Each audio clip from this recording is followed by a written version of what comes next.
Good morning, good afternoon, everyone. This is Stuart Cohen.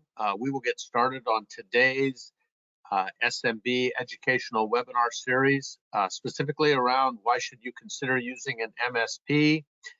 We'll get started in just a couple of minutes with today's guest speakers.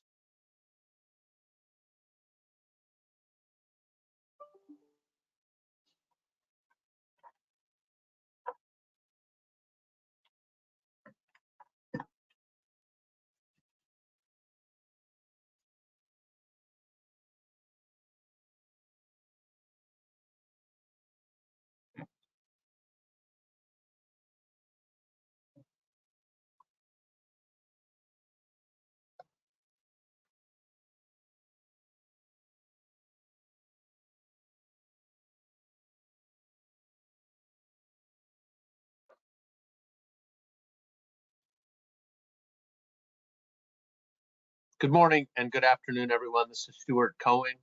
I am the president of IGI Cyber Labs and of Nodeware. I want to thank you for attending today's event in our SMB webinar series, educating not only small businesses on what they can do to take a couple of simple steps to get better prepared to improve the integrity of their data, the confidentiality of their systems, and their ability to recover from an attack from a business continuity standpoint. And also today is around why they should consider an MSP, how an MSP can help them if they don't have anybody on their staff or maybe a part-time person that provides some desktop support. What are some very simple and easy things that an MSP can do that can be of huge assistance to a business owner, to a CEO, to a CFO, to a COO of any small businesses that are out there? This is part of our series of sessions. We've talked about compliance. We've talked about cyber insurance. We've talked about lessons learned from folks at the MIT Sloan School of Business and Cybersecurity. And today is really to talk about an MSP and when you should use one, why you should use one, and how you should go about selecting one. We are fortunate enough to have today with us two folks. Josh Lieberman, who is an MSP, who's a partner of ours who runs an MSP business, and he's going to provide his perspective on how does he help owners, how does he help small businesses with the issues they face as an extension of their leadership team. Dave Sobel has been in the industry for a long time, hosts the Business of Tech podcasts, and has got a variety of insights across the cybersecurity landscape from an MSP standpoint to a consulting standpoint to a vendor standpoint to an end user standpoint.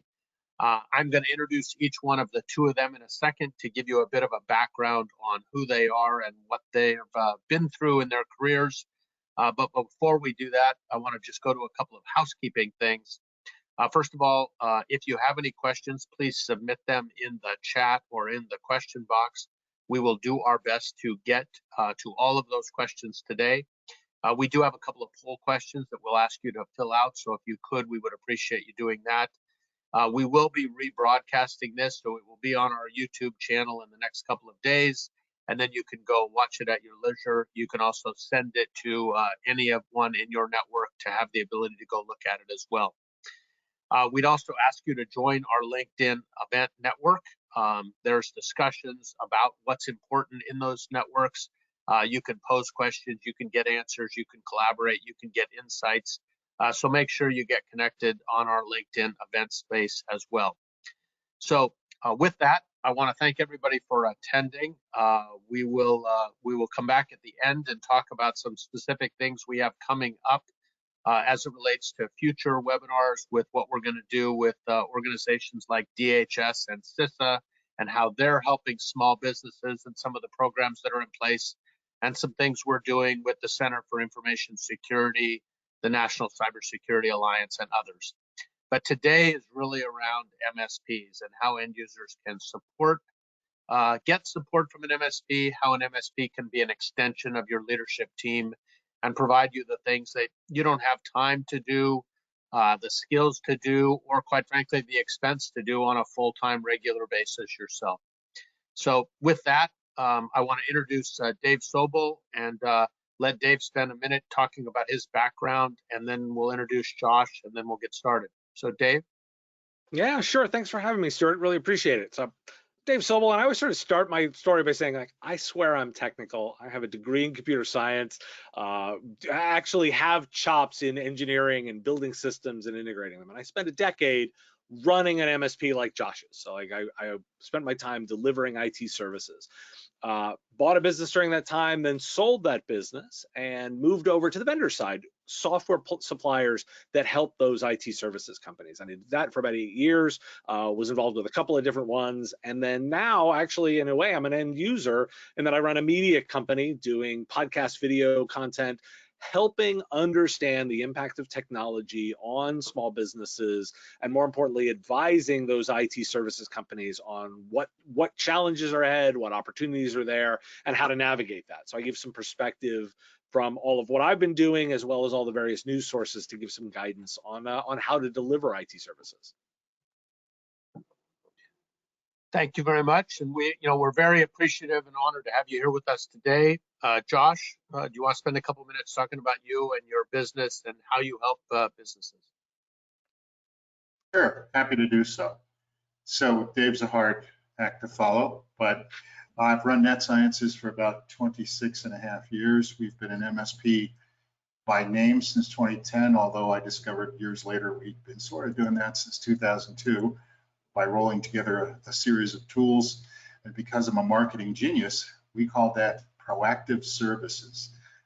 A lot of wag, a lot of zip right there. But anyway, we have been servicing New Mexico and neighboring states as an MSP for about 11 years. We are focused on the S part of SMB simply because the market in New Mexico, which is 97% businesses under 20 users. So, I mean, it's a very small business group here, but a lot of lightly populated states like ours are like that. We have a bit of a focus on professional service engineering, CAD and design, but it wasn't willful. It was just something that developed over the years. And I think that's because our other focus is on companies that need their IT to work and understand that they do. So that just kind of makes the Venn diagram overlap pretty well. My background was in, weirdly, astrophysics, except I ended up with a philosophy and a linguistic degree from the University of New Mexico, which obviously led to running an IT business somehow. And here I am 26.5 years later. It's just another day in paradise. The weather's nice. So take it over. Perfect. Well, look, I want to get right to kind of the meat of today's discussion. How do I get started? How do I get started securing my network? And what is the best thing to do first, both as an organization and then with an MSP's assistance? Well, I'll dive in. And I think the first thing is actually having a realistic understanding of who the opponent is. Because I think oftentimes, every time I talk to small businesses, they have this vague sense that, well, I should worry about security and there's dangers on the internet, but I'm not a target. I'm kind of small. I don't have anything of value. And I don't think they make the connection between the incidents that they're seeing in the news and this general sense of a need for security with the actual opponent. The actual opponent is organized crime that is systematically attacking businesses to hold them hostage. I oftentimes use the description of saying armed gangs of criminals are breaking into businesses with weapons and holding hostages in exchange for ransom. Everything I just said is true. It's just happening virtually rather than physically. They're not breaking into your business with a gun. They're breaking into your business with software. And these are very organized networks of criminals. Think mafia style implementation. They have built businesses. In fact, impressive businesses that release financial information, that do PR, that do image management, that recruit those to deploy their software. So what they're trying to do is use those systems to get into your network, encrypt it, and hold it hostage for you to pay an amount that they have researched is reasonable for you to pay because they're very organized. So it's not an abstract thought. It's not an abstract something that might happen. It is an active threat against your business. And so that's why the why is you do have something of value. It's your business and your revenue, and they're targeting you.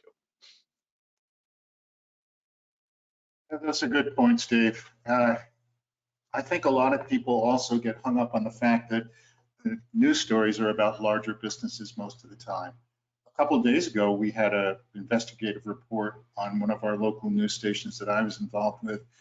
And after 4 minutes of watching myself bloviate, it's a little bit disappointed that they cut out the other 3.5 hours.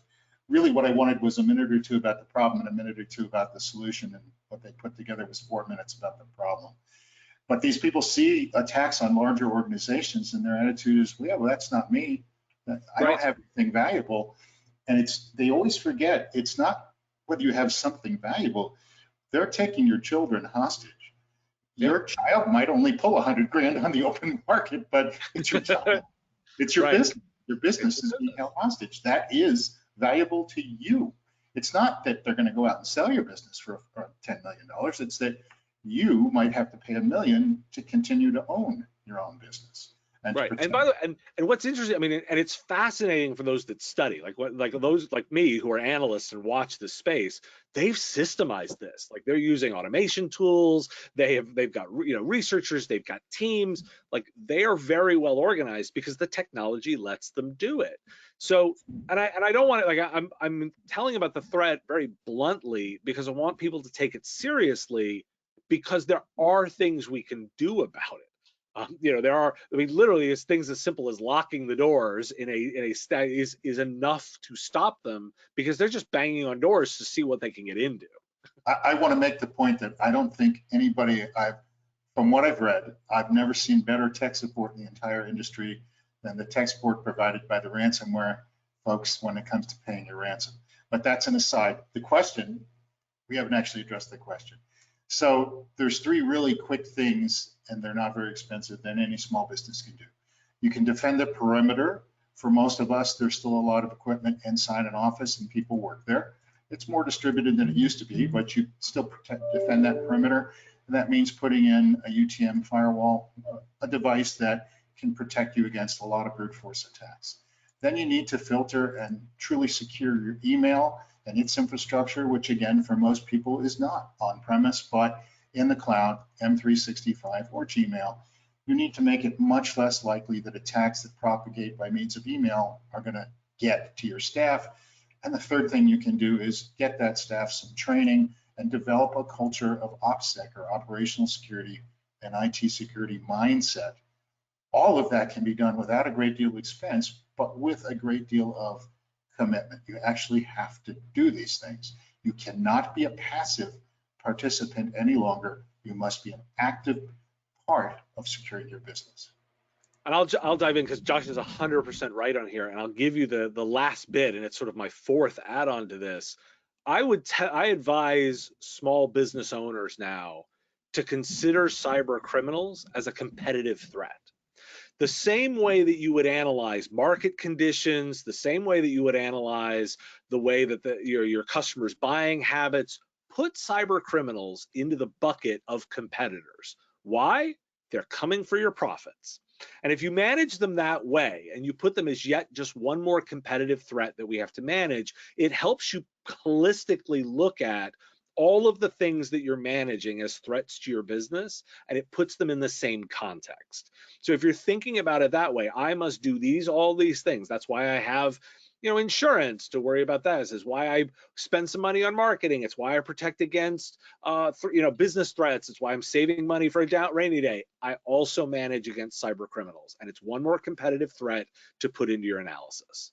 That's a really good spin, Dave. I hadn't actually considered that myself. And it's true. I mean, I look at it as risk management, but it's really a competitive concern as well. And I hear the analogy with insurance all the time, that all businesses must have insurance. And I think that that's a pretty good analogy, but I want to make the point that health insurance doesn't keep you healthy, but it helps if you're not. And life insurance, I'm sure you know, doesn't keep you alive. But IT protection and insurance actually does keep you healthy and actually does keep you or your business alive. So I'd say it's actually a little better than insurance because it just doesn't pay out after the damage occurs. Well, and especially because, I mean, I'll go one step further and say, like, good investment in technology can actually make you money. It can drive your business with competitive advantage, can give you better insight. Like, good handle on your technology can be something that improves your profit margin, but you got to deal with the base level to make sure your foundation is good, which leads me to the second part of this is, why do you need an expert? Well, the same reason why you work with an accountant and a lawyer and all of the business resources that you bring into your business. You as the business owner can't be an expert at everything. This is a dynamic, changing field. You bring in expertise for the same reason that, and I own a business, right? I have a lawyer, I have financial advisors, I have an accountant, and I work with technology experts in order to make sure that I get the best advice and direction to implement into my business plan. So for me, it's just one of those checklists of bringing in expertise that I can't build in-house. I run into small business owners all the time that have grown mid-sized businesses, maybe millions or even a few tens of millions from tiny businesses. And they did it all bootstrap. They didn't actually go to business school. They didn't learn to market. They didn't do any of these things, and they made that work, and that's impressive. And they tell me that they see their IT the same way, their technology the same way. I did this other stuff, I can make this work. And some of those guys are capable of doing things like building a soapbox derby racer. I mean, one of them did, I know that, and it was cool and it was great. But he didn't build a 150-mile-an-hour road car with 4 seats and airbags and a roll cage and crush zones. I explained to him it's just a different order of magnitude. Connecting machines together and getting on the internet is not complex beyond the capabilities of many people. Doing that securely, building a business and leveraging those capabilities and expanding upon them is the difference between a soapbox derby racer and an M5.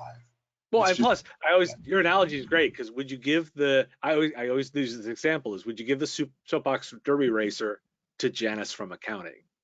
Like, it's one thing for the business owner to operate their own bit, but you've also got to factor in that you have to make sure these systems are usable by your staff and that they actually make sense. And you want to have proper training and communication and policy management. It's not just the technology. If you built it, you understand how that soapbox racer works, but do you want someone else driving it? When we went to sudden remote work, one of the analogies that came up all the time, because everybody wanted me to just open the floodgates, let everybody do anything from anywhere. And if they had a teenage son, it was a very effective analogy. I said, look, the kid's going to get into the liquor cabinet at some point. You don't really want a copy of the Corvette keys under his pillow at the same time. You really need to do this more carefully, and you have to guard against what could go wrong. Yes, your son will be able to get places very quickly, but that's really not the only part of the equation that matters. Yeah. So, I think we're beating this with a mixed metaphor hammer here, but the bottom line is just because you can doesn't mean you should. Let me ask you a question about, a lot of companies have somebody, maybe it's an employee, maybe it's somebody smart, maybe it's a cousin of somebody that provides desktop support when, Teams doesn't launch or Zoom doesn't launch or PowerPoint doesn't work, and they help them with their desktop. But now it's, how do they take a couple of steps to ensuring their organization is a little safer, a little stronger, getting back to their data? Is their data, in a confidential environment? And oh, by the way, if something happens, do they back it up, and can they get back up and running from a business standpoint? Maybe you can talk about, some simple things that, and how MSPs you've seen help small businesses from that standpoint, that the owners can say, boy, I could use an MSP. I should take a few steps in this area. I mean, I think of it in 3. I'll set up 3 levels and I'll let Josh get very practical. So I look at your description and say there's really 3 levels in my mind to the way technology is leveled. The first is just the basics of operation, right? Do the lights come on? that is when your example is like, well, yeah, you can get most people can figure out, will the lights turn on? Why? Because, by the way, we've been at this a long time and have made the technology a lot easier to do a base level of implementation. People can pick up a computer, an iPhone, a general website, and they'll be effective. The next level is it correctly done to ensure that when things go wrong, it's set up correctly? That is a skill. Your cousin's brother's neighbor can probably turn it on, but do they actually have an understanding of the actual threats to it? And is it locked in a particular way that ensures nothing bad can happen, not just have it work? But then the third bit, the one I'm actually most interested in, is it being used effectively? And is it being used in a way that drives some value in the business? I can make it turn on, but if it's not actually connected to all the data in a way that displays efficiently and gives actionable insights, or allows that user to get instant access to the information they need to make good business decisions, well, that's the top bit. That's the interesting bit of pulling the systems together and doing things that make the business run a little bit better. Does it drive more sales? Does it drive more membership? Does it cut costs? Like those implementations, that's the third level that's beyond what, again, just you can get in terms of referral expertise. Josh, I'm sure you have practical examples of that. Sure. I mean, when we look at this stuff, it's common for us to meet a new potential new client and to look at how they've cobbled together things over the years. And there's the obvious signature, or at least a slash of ink, from at least 3 or 4 different people who had different levels of skill and knowledge. There's immediately problems because, first of all, there's no continuity of knowledge. Nobody knows what's been done, much less actual documentation or diagramming. And any secure network needs that, and any network needs to be secure. There's no way for people to know how things work or what happens when they don't work. And another thing that somebody who's been brought in to do something as simply or frequently as inexpensively as possible doesn't do is make provisions for when there are failures. There isn't, as Stuart pointed out, a BCD or backup business continuity or disaster recovery plan at all. The most common disaster recovery plan we see is a USB hard drive plugged into a server.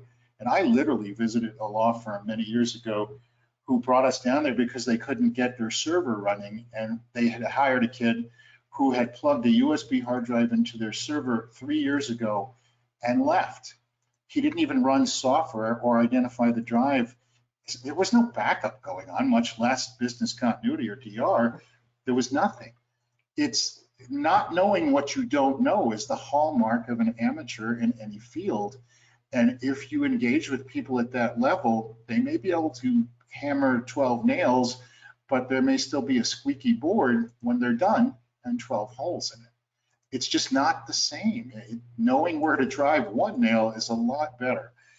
Having said that, the third thing that we always see is that because you don't know what you don't know, when this isn't what you actually do for a living, there are always gaping holes in the security fabric, I'll call it, around a small business, things that nobody has considered or addressed at all.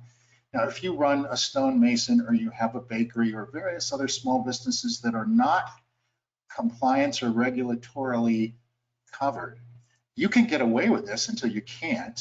That is, until you're hacked or ransomware or whatever happens, and then you have trouble. But if you are in a covered entity, you can get in even worse trouble before anything goes wrong, except an inspection or an audit or a visit from the wrong people. And that's another thing.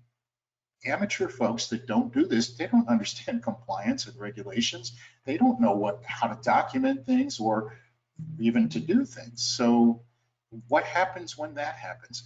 For a lot of small businesses, these are non-survivable events. These are meteor impacts. And you know, it's not a heavy rain, it's not hail, it's a meteor. And you have to really accept the fact that that's out there. That's what happens. We're not even talking about miscreants and malware. We're just talking about doing things right and meeting the requirements of the law of IT physics and the law of the land. Right. I mean, it would you know, and because Josh is 100% right. We don't want to the threat is real, right? And it is a real thing. But what always interests me is that the mitigation factors to this are not hard. If we're using the real world example, this is the element of like putting locks on your windows and doors, installing a security system that keeps an eye out for things that are happening, putting cameras around the perimeter so that we can watch if a criminal's sneaking up, and then making sure that we have a way of, you know, and because we of backup and control is if something gets lost, well, we have a copy of it, and so we're able to put it back. This is something that we can actually do a really good job of protecting against, but you just have to take the time to put it in place and know that it's not one and done.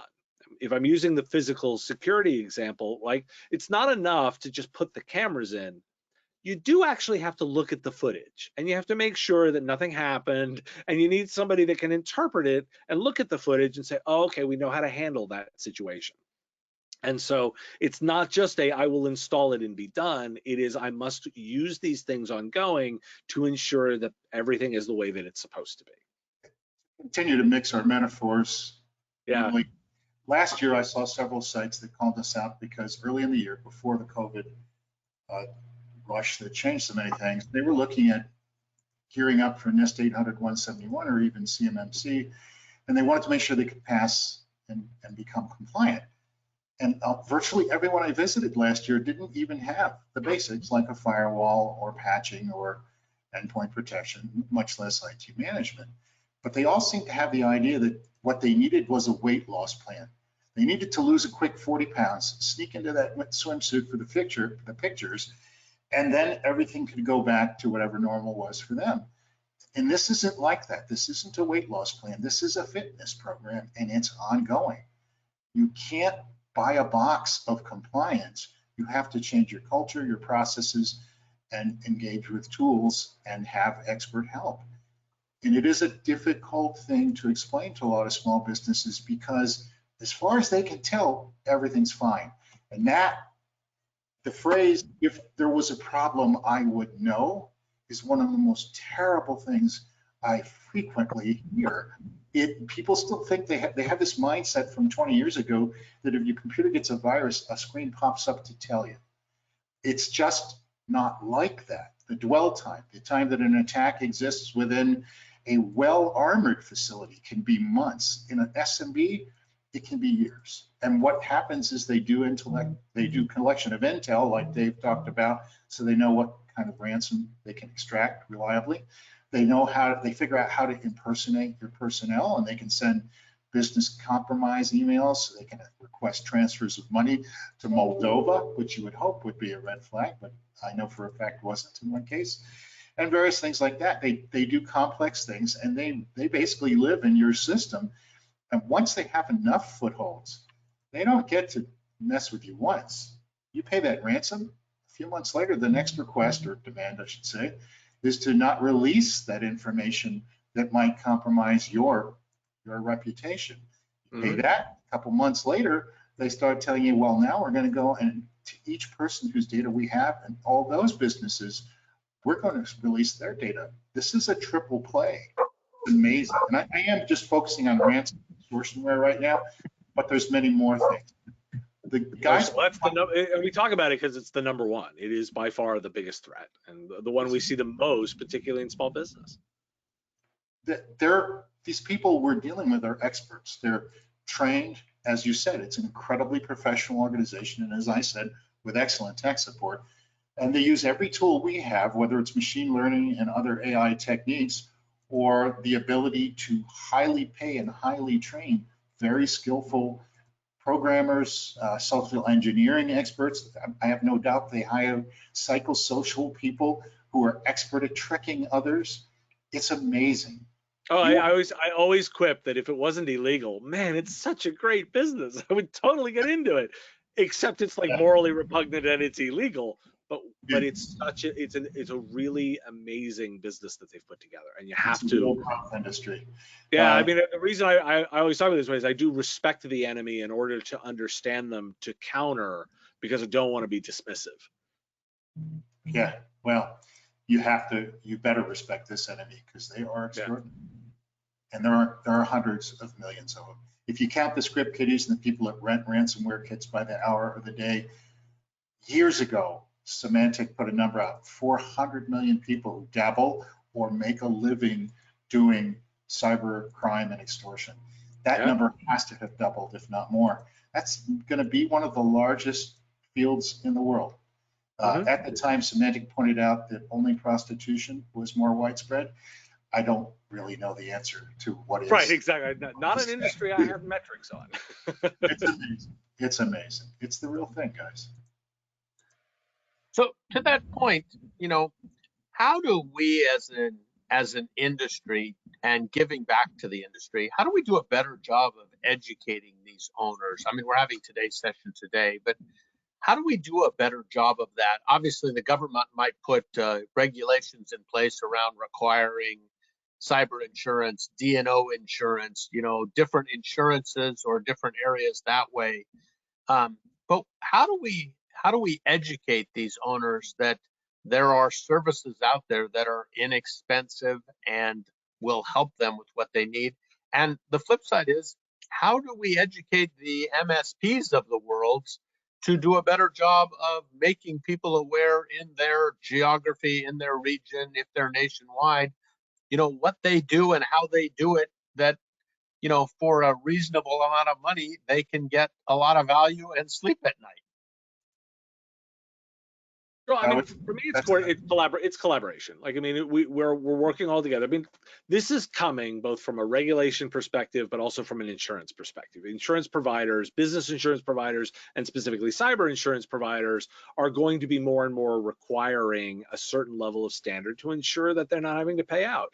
Because we have very basic things that we know we need to do, and so they're going to make sure you either do those things or you can't get insured. So for a business owner like myself, you're making the analysis of like, oh, I like to have insurance. I want to make sure that I'm covered in the event of certain disasters, and one of those disasters now is cyber, and I want to make sure I prevent that. So I do the investment to keep my business running. It's a collaboration between all of the players here, because ultimately this is just a drain on profit. And so the best way to manage that drain on profit is coordinate together to make sure that we're fighting this competitor and manage it together. So, I hate to say that it's a drain on profit. If you're protecting the existence of your business, and you are, I think it needs to be looked at another way. And I'm going to go back to the fitness analogy. I spend 6 hours a week or more lifting weights, using elliptical, stretching, sometimes running. I have to stay fit because my life won't be a quality life if I'm not. I do also probably spend 6 hours a week countering those efforts around food and drink, but the bottom line is I can't not make that effort. So I can't call that a profit loss or a time sink.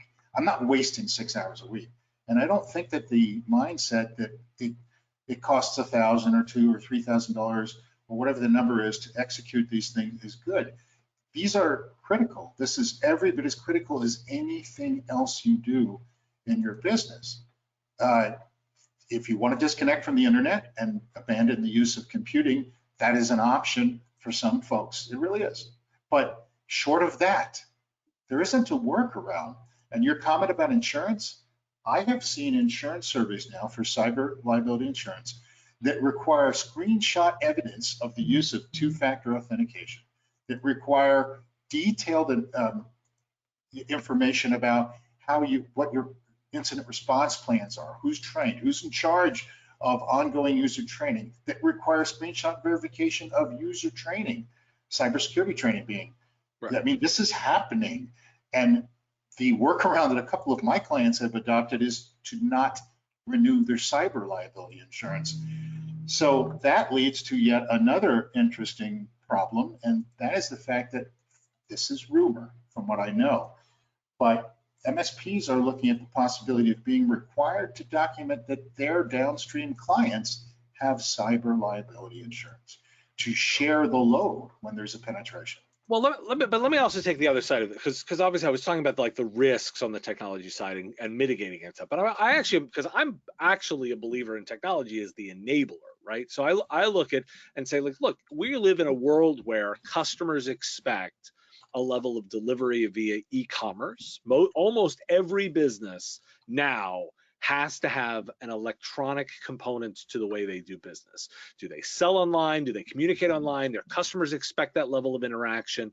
I mean, you are expected to have a digital presence to enter the market. But more importantly, that also opens up new possibilities, right? You can serve customers in spaces you weren't in before, in geographies you weren't in before. You can go after different kinds of revenue streams. You can deliver different kinds of services. Like, I very much view technology as an enabler for all of those things. I just know you got to do the basics for that to even become a possibility. You can have customers anywhere. You can service them. If you think about the conversion that we did from working, in offices to working remotely, people are able to continue generating revenue in new, interesting ways by delivering electronically. This is all possible because of technology. And so I want to make sure that I'm using this technology in more and more interesting ways. I just assume there has to be a good foundation for that to work. And so that's where, for me, you want to work with a provider, because I want to take advantages of all of those good upsides and be better and drive more revenue. Okay, new analogy, Dave. So a long time ago, one of our biggest customers fought some really basic stuff we needed to do. And I finally got into they actually were big enough to have a CFO and a COO. And I sat with them, I said, look, you guys continue to tell me you're wasting money on IT. And what's funny? You're right, because you're not trying to leverage it, but you have to learn some chords before you can finger pick. We have to get you to the point where the basics are handled, and then we can talk about how to use this for competitive advantage.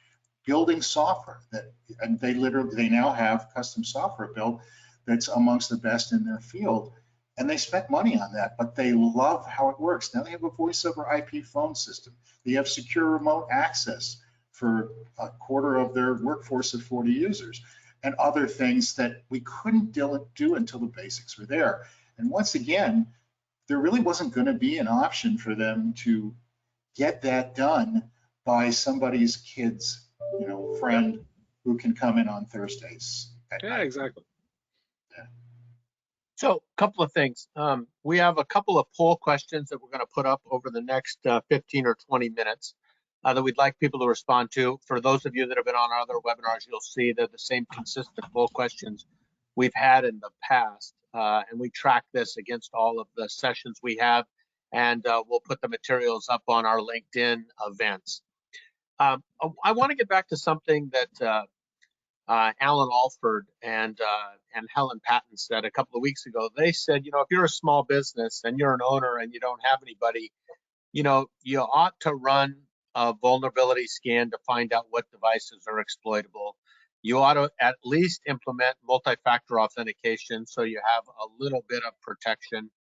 And you ought to do at least a minimal amount of training your employees about how to avoid phishing attacks. Could the three of you maybe, the two of you talk a little bit about those two things as to what the small businesses can do, and then how MSPs can help them with those kind of simple steps, plus maybe a few others that would make a difference to get them started in, once again, kind of a reasonable and but impactful way. So, yes, vulnerability scans are a critical component of any comprehensive security plan. They're both internal and external scans that need to be done. But again, falling back on that fitness analogy, it's not a one-time thing. This is something that needs to be an ongoing process, maybe even a continuous process within the network, and at least a frequent process from the outside. It's hard to get into something this nitty-gritty technical easily, but essentially this is a way that people can check to make sure that the doors don't just have locks, but they are locked, and the locks are not easily picked. And that's not something that is in the basic toolkit of most providers. The external vulnerability scans, which shouldn't be confused with penetration tests, which is more like to seeing if somebody can trick you into letting them in the door to repair your dishwasher when they're there for other reasons. That's a little more complex. But to get started, knowing what's not being addressed, knowing where your vulnerabilities are, knowing where the windows are open or where the windows can be jimmied open is the start that every small business needs to have. You know, I don't like jumping to these lists of little recommendations because it's all none of them matter if you're not actually taking the time to understand the threat and do it ongoing. Like again, these are all like, oh, roll out multi-factor authentication. Did you do it right? Did everyone do it? Are you enforcing the policy? What my actual sort of like recommendation to somebody is like spend a little bit of time doing some research further. You've obviously come to this webinar or watched the video. Do a little bit more to understand this space and understand and appreciate some level of the complexity, because again, I don't want to encourage people to just think that they can go buy one thing or run some test and it's made progress. I actually think the biggest thing that an owner can do is some of their own continued education to understand this is something that you have to understand and track ongoing and start putting some energy into that. You know, Dave, I said something for becoming an active participant in the securing of your business. You do need to do that. But the reality is that no more than you're going to learn to do the work your surgeon does, your CPA does, or Right. corporate lawyer does, you really need to take the leap. You need to find a company that you trust and work with them. You need to communicate with them, and to the extent that you're willing to be educated about what they do, it's great. I used to show people a little straight line on a map, and I'd say, well, this is $1 sign and this is $3 signs. If you know how to do everything, you're at the $1 sign. If you need everything done for you, you're at the $3 sign. The reality is there isn't very many people left that can do all this on their own or even identify the tools or engage with them. I agree that we shouldn't be talking about, you know, how to make sure nobody can jimmy the lock in the back door and we don't even know if you close your front door yet. We need to really be more holistic about this. But Stuart, yes, that is a component of any good security plan. The real truth here is that you don't need to know that you need an internal vulnerability scan done on an ongoing basis. You need to find somebody to work for you that knows that. Yep. We got a question in the chat that says, how do I convince my boss that we need to be better prepared? Wow, that's a good question. So the very first thing I would do or say to address that is you probably are looking at the problem wrong. What you need to do is you need to come out of the middle. You're not the one who should be convincing your boss. Your boss should be exposed to people like us who can do that convincing for you.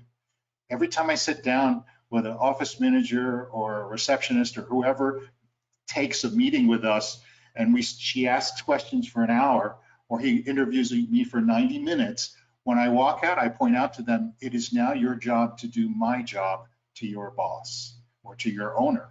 The trick is to get them involved, to get them to understand this is top level important and they need to pay as much attention to this as they do to accounts receivable or a potential lawsuit or anything else that you know that they would engage with. Well, and again, that's why I put the framing as this is a competitor. You have to this is a competitor to think about. This is one of the many market competition factors that you now have to factor in, and that gives an owner a very clear framework that they are used to doing analysis around. They understand how to compete with the store down the street. They know how to compete with inflation, with rising prices. This is one new market condition that is a competitor. Frame it that way, and it helps the conversation put that in terms that they understand. That's a good answer. I like it. Yeah. You think I think about this stuff. I'm not trying, that's why you have the big podcast. I'm not trying to be evasive in this question. It is hard to do. 30 years ago, I was that guy, as IT and small business was starting out. It wasn't even internet issues. It was more basic than that. But it is hard for you to convince them. Maybe the best thing you can do is get them to watch a webinar or listen to a podcast, or find some headline about a business in your industry that just suffered greatly, because people like to relate to something. Maybe the same industry, maybe the same size of business, maybe the same, same kind of guy, went to the same college, looks the same way. Find something that can relate to and get their attention and let them know, look, this is the real thing. This is really happening. And you need to talk to people who actually manage this. Yep. I mean, last week tonight with John Oliver did a whole piece on ransomware. Like you can pull it from entertainment. There's now examples. There's so many great ways to help provide this kind of insight, stuff like this, but all the way to stuff like that. Yeah, that was really good, and there was no actual factual errors in it. And I was expecting Heidi was watching with me, and she said, "You're going to go nuts if you get something wrong." I said, "Just something important," and he really didn't. I mean, it wasn't a technical presentation, and he did a good job of driving the point that you're in the crosshairs. You are.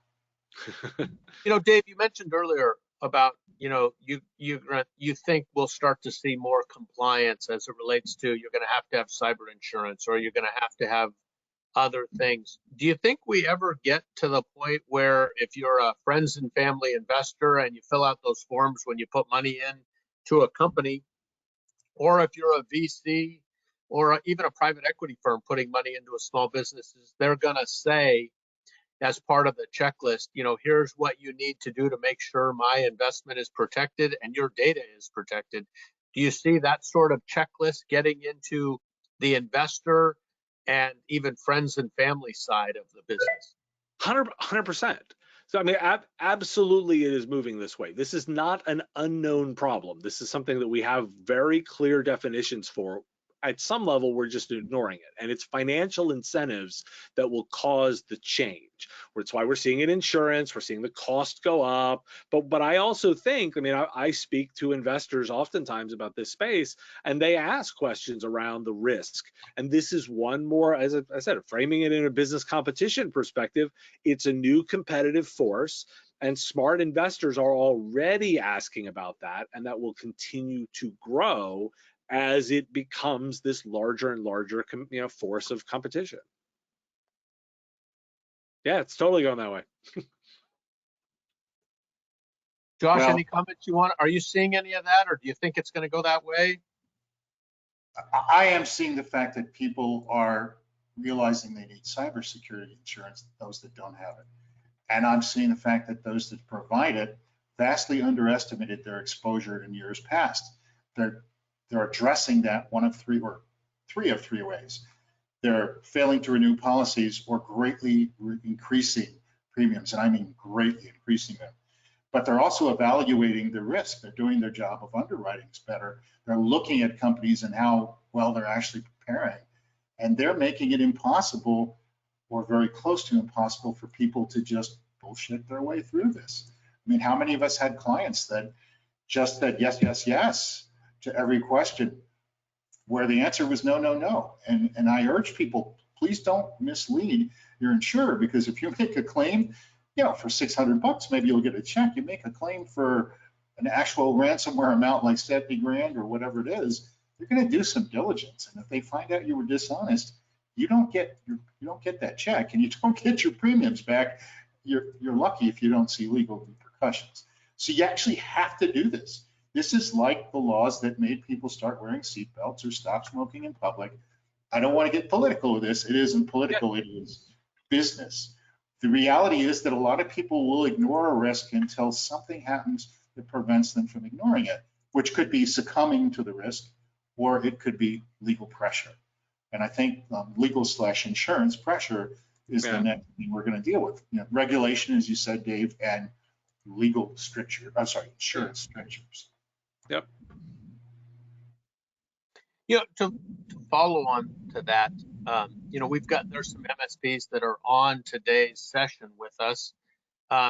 We do a lot to try and help those MSPs. We give them custom links so they can invite their prospects and their customers to sessions like this so they can hear folks like, Ron Ross from NIST, or they can hear Tony Sager from the Center for Information Security. Are there other things that we ought to be doing to help the MSPs get the word out to the broader set of the marketplace that doesn't use an MSP as to how they can help?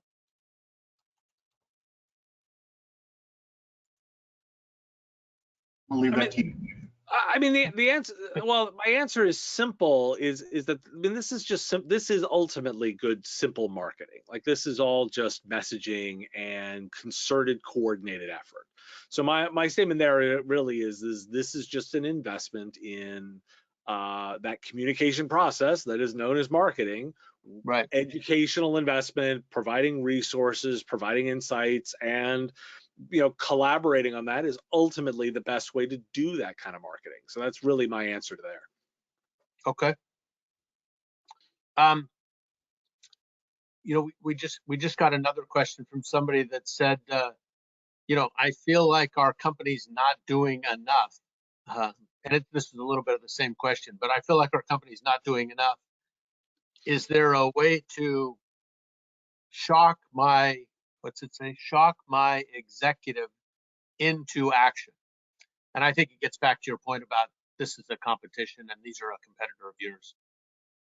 To be a little bit facetious in an answer, but to tell a true story, years ago, before we had a BCDR product at every site, we had backup and business continuity and cloud stuff. Dave, who we work with, one of the had a CFO who couldn't get the ownership's attention. He agreed to let me connect at 7:30 in the morning and shut down the servers, because the day before the owner had written an email saying a 5-day outage, that would not be a problem. So I talked to that CFO and I said, you feel comfortable with your job? You want to take a risk? Let's shut the servers down for 60 minutes. Let's see if it no longer feels like a risk to be out for 5 days, or for that matter, 1 hour. And in about 15 minutes, we got some calls and we got some tickets a little bit later from a cell phone from somebody there. And about at the 1 hour mark, the CFO took the ownership into his office and called us. And we fessed up to having shut down the server stack. And it was a very risky operation, and we immediately placed a device. And he said, wow, I hadn't really thought about it. What I learned from that is twofold. Sometimes it pays to be a wise guy, but here's a different way of framing this. Sometimes when I ask a client or a potential client, what would happen if your network was down for 4 hours? They always have a facile answer. Well, we could work around it. It wouldn't be a problem. But if I ask them, what would happen if I took your network down for 4 hours by mistake?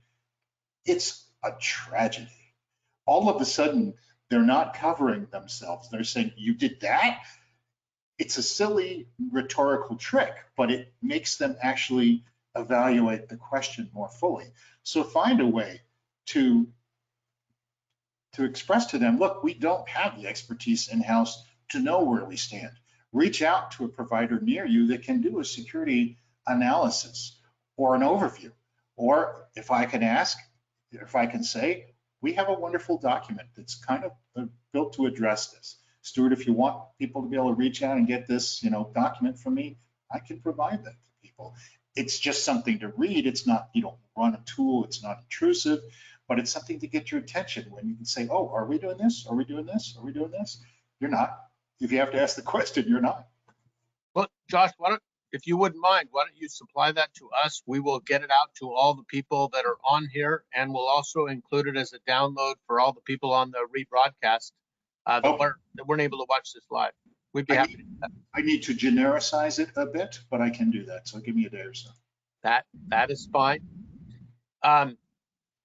With that, we're almost at the top of the hour. I'd like to spend just a second, let each one of you, kind of step back and say,